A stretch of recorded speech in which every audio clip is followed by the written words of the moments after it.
Do you see yourself, when you think about it, sitting behind the resolute desk in the Oval Office? I mean, do you see yourself there? I certainly could see that happening, although I have a tendency to get up and pace a lot, so I probably wouldn't be sitting there too long. But certainly, I think it's eminently possible for a person who is not a career politician to do that.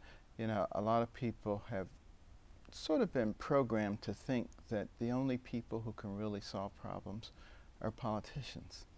And that's by far and away not true. In fact, I would prefer someone who has a long history of solving complex problems to solve a complex problem than somebody who has a long history of talking about solving complex problems. Well, you'll be the only candidate on the stage by far who's separated conjoined twins. I believe that's true. I think that's on foreign policy. You said recently that the U.S. made a mistake going to war in Iraq. Yes. Yes, I was not in agreement with that decision because, you know, I think that area of the world is extraordinarily complex. And when you destabilize it,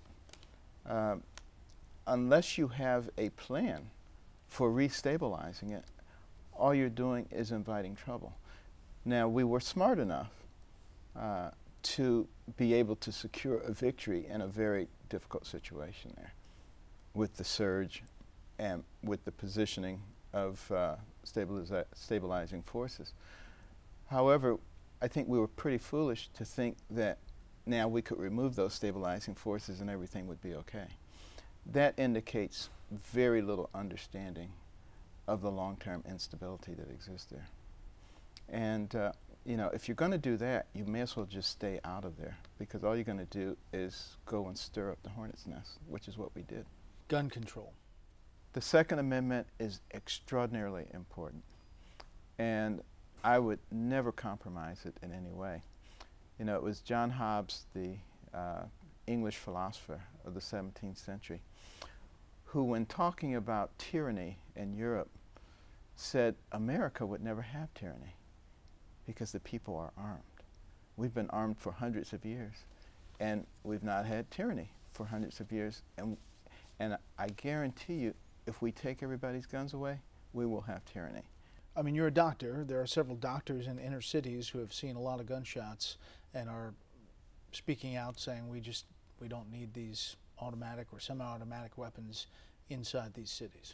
Yeah, but you know, people need to be able to protect themselves wherever they are. It doesn't matter whether they live in the city or the country. Obviously, we don't want the weapons in the hands of the wrong people, but you have to prioritize. What's more important, Second Amendment rights or, you know, getting guns out of everybody's hands? To me, that's a no-brainer. The Second Amendment rights trump all the other considerations. You grew up in poverty. An amazing story from the streets of Detroit to neurosurgeon.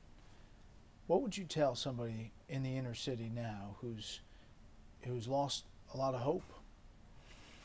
I would tell them the same thing my mother told me, and that is, you're the captain of your ship. You get to decide what you're going to do and what you're not going to do. You get to decide whether you're going to be a victim or a victor. And the person who has the most to do with what happens to you in life is you. So, yeah, we had a horrible situation. There was never money for anything. But I discovered a new source of wealth.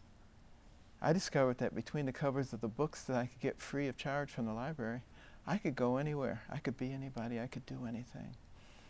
And particularly as I began to read about people of accomplishment, I began to realize that now is the time to make yourself valuable. The average person today lives to be about 80 years old. The first 20 to 25 years you spend either preparing or not preparing. If you prepare well, you got 55 to 60 years to reap the benefits. If you don't prepare well, you have 55 to 60 years to suffer the consequences. When you think about it that way, forget about all the naysayers and buckle up and prepare yourself. Your family into this?